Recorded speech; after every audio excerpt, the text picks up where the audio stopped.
នអូនក្រអូបជួបនេះសាបងទៅទីណាក្លិនជីវ៉ាតាមជានិច្ចទុំយ៉ាងណាក៏រៀមរាមិនភ្លេចពេលបន្លាញអោបក្ដិចថើបក្រញិចញីញួងកេសាលិនបងក្រមិនព្រោះប្រាដែលចិត្តកិនកា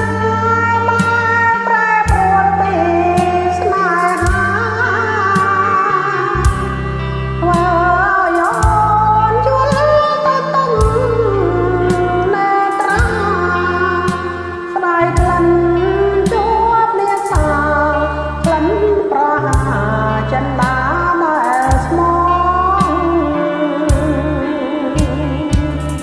គ្មាននារីណាល្អជាងអូនទេសំដីមាសមេក៏សែនពីរោះ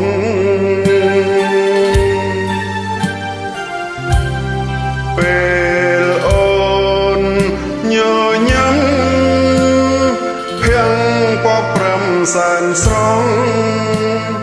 ដំណើរសំទាំងអង្គឡវ័យគ្មានទងត្រង់ណា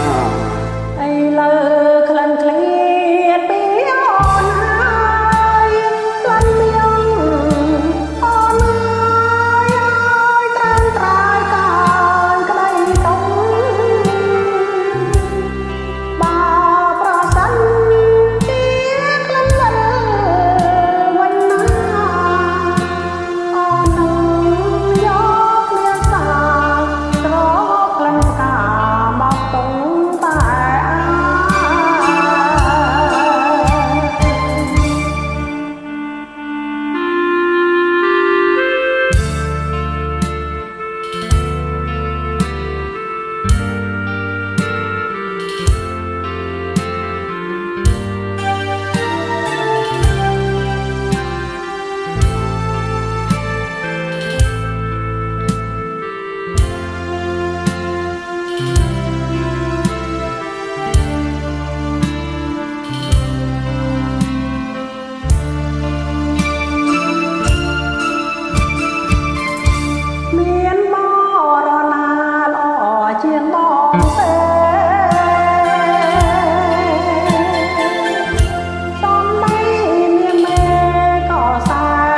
ក្លិនឃ្លាត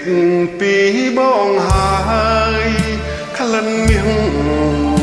បងអើយឲ្យត្រាំត្រើយកើយទុក្ខា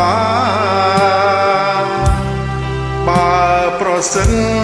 ជាក្លិនវិលវិញណាបងនឹងយកនាសា